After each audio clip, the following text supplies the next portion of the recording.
Bonjour, je suis Mehmet Mohamed. Je vous invite à s'abonner à ma chaîne YouTube dédiée pour la physique et la chimie dans les classes préparatoires. Je vais vous présenter dans cette vidéo la résolution de l'équation de Schrödinger 3 dimensions en coordonnées cartésiennes. Je vais résoudre le problème d'une particule qui est placée dans une boîte quantique. En cours, vous avez vu la résolution de l'équation de Schrödinger lorsque la particule est placée dans un puits infini. On va généraliser ça donc à 3 dimensions. Donc, on va supposer donc que nous avons une boîte de taille Lx, puis Ly et Lz, et la particule est placée à l'intérieur de cette boîte, tel que le potentiel V de x, y, z égale à 0 si x est compris entre 0 et Lx, y est compris entre 0 et Ly, et z est compris entre 0 et Lz, et infini ailleurs. C'est-à-dire que la particule est emprisonnée à l'intérieur donc de la boîte. Bien sûr, l'équation de Schrödinger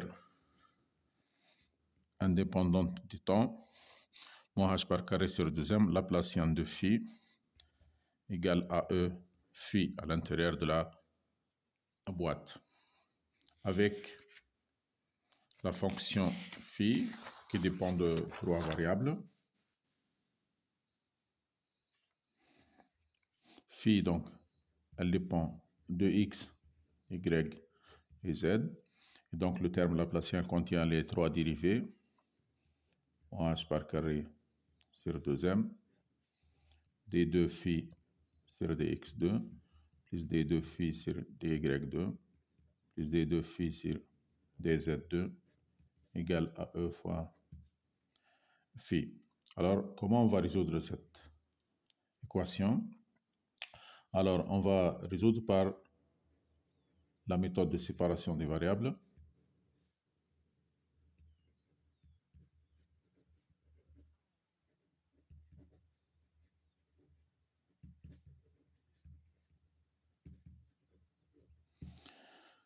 On va écrire la fonction phi de x, y, z comme le produit de 3 fonctions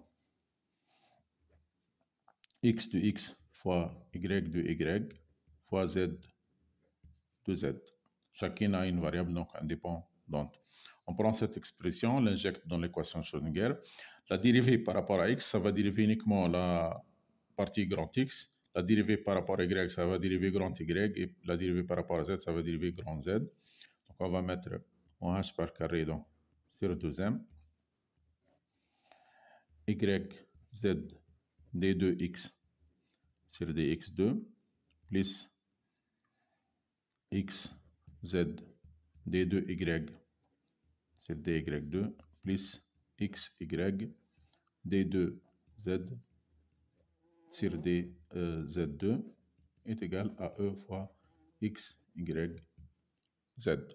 Puis, on divise par le produit x, y, z. Donc ici, y et z vont se simplifier. Donc moi, h par carré sur 2m, ça va rester uniquement 1 sur x, d2x sur dx2, plus 1 sur y, d2 grand y sur dy2, plus 1 sur z, d2z sur dz2 est égal à E, que je peux écrire aussi autrement, 1 sur x, donc d2x sur dx2, plus 1 sur y, donc d2y sur dy2, plus 1 sur z, d2z sur dz2 égale à moins 2m E sur h bar carré. Alors, cette partie, c'est une fonction de la variable x. Cette partie, c'est une fonction de la variable y. Et la troisième, donc, c'est une fonction de z. Comme ce sont 3 variables indépendantes, ceci, bien sûr, n'est pas possible que si chacune de ces trois équations est égale à une constante. Et donc, on pose k carré qui est égal à 2m e sur h par carré, qu'on va écrire sous la forme de trois composantes, kx carré plus ky carré plus kz carré. K, bien sûr, c'est le vecteur d'onde.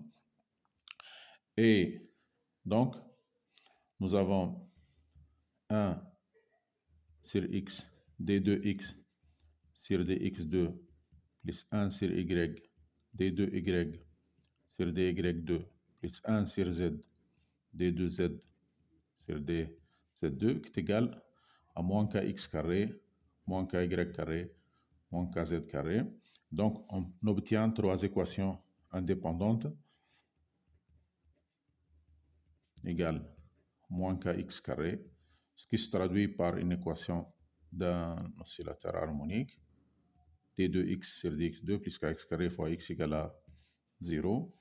De la même façon pour y.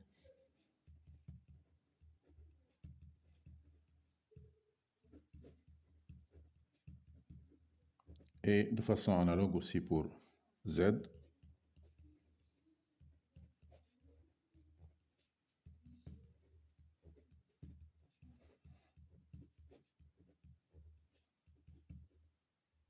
Si ky, kz au carré, fois z égale à 0. Maintenant, on va commencer par résoudre la première équation et on va déduire les autres par analogie.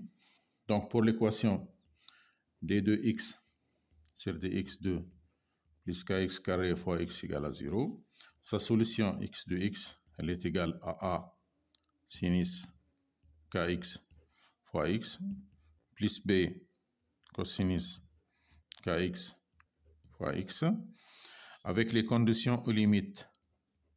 En x égale à 0, vous avez x de 0 égale à 0, puisque le potentiel est infini. Donc, ceci donne b égale à 0.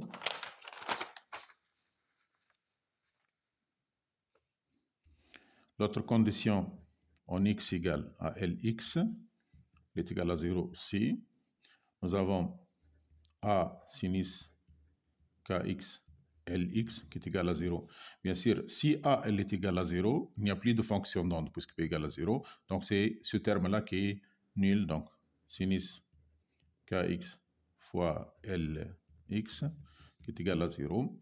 Donc, kx fois lx est un multiple donc de pi avec nx qui prend les valeurs 1, 2, 3. Bien sûr, la valeur 0 est excluse parce que ça donne une fonction qui est nulle. On trouve donc que le vecteur d'onde kx est quantifié avec le nombre quantique, donc nx.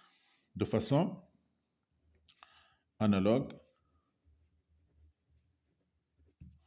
d2y sur dy2 plus ky fois y égale à 0.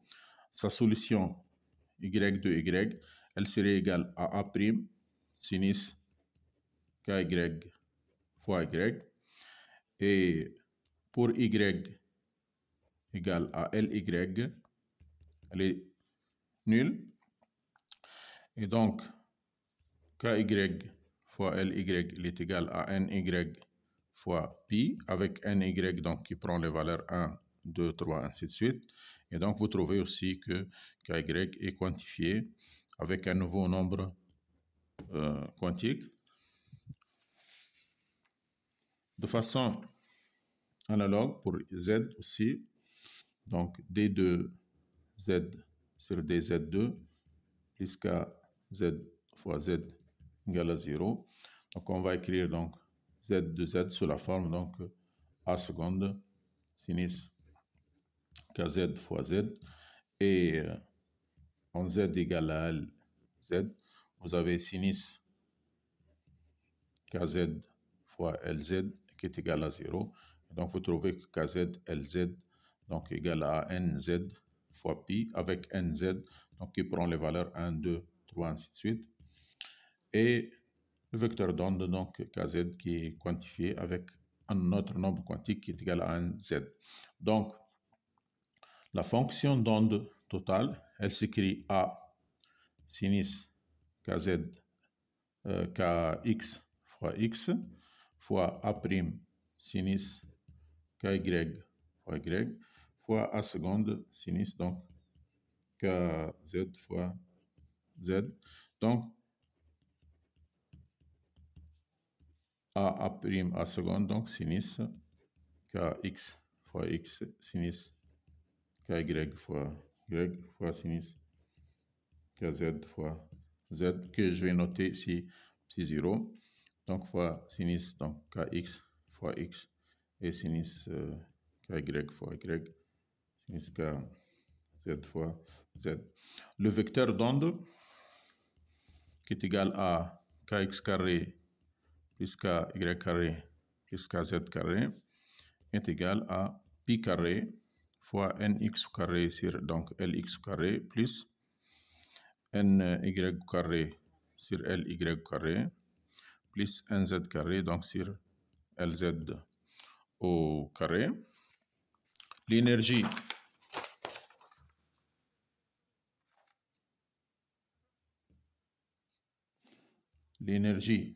de la particule qui dépend de 3 nombres quantiques, elle est égale à h bar carré, donc k carré sur 2m. Et on remplace k par son expression, égale à h bar carré, donc pi carré sur 2m, nx carré sur lx carré, plus ny carré sur ly carré, plus nz au carré sur lz au carré. Maintenant, si on a une boîte cubique, c'est-à-dire que Lx égale à Ly égale à Lz égale à L, à ce moment, donc l'énergie, elle s'écrit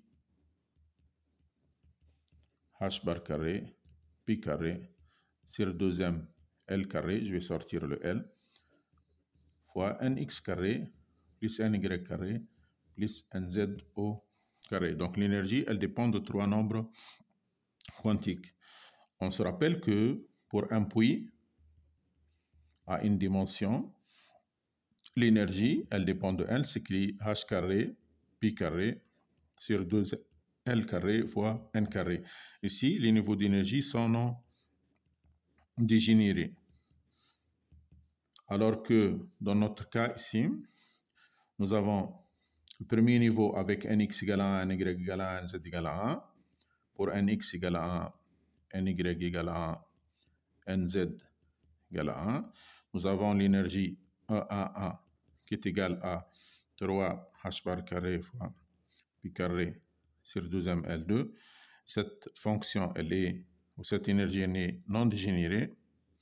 Alors que lorsque nous avons nx par exemple égale à 2, ny égale à 1 et nz égale à 1, nous avons ici l'énergie E2A1 qui est égale à 6 h carré pi carré sur 2m L carré.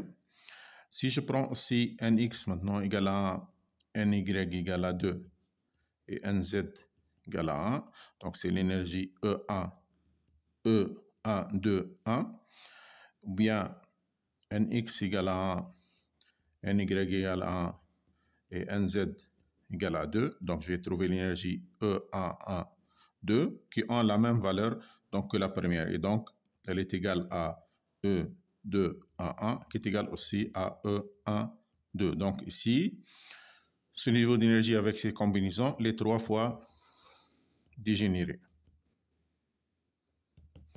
Maintenant, ce qui est intéressant, c'est que cette technique de résolution, elle est applicable aussi dans la partie électromagnétisme. Lorsque vous placez une onde électromagnétique à l'intérieur d'une cavité résonante, vous pouvez résoudre le problème ou l'équation de D'Alembert par la méthode de séparation des variables. Vous utilisez la même technique qui est utilisée ici. Voilà.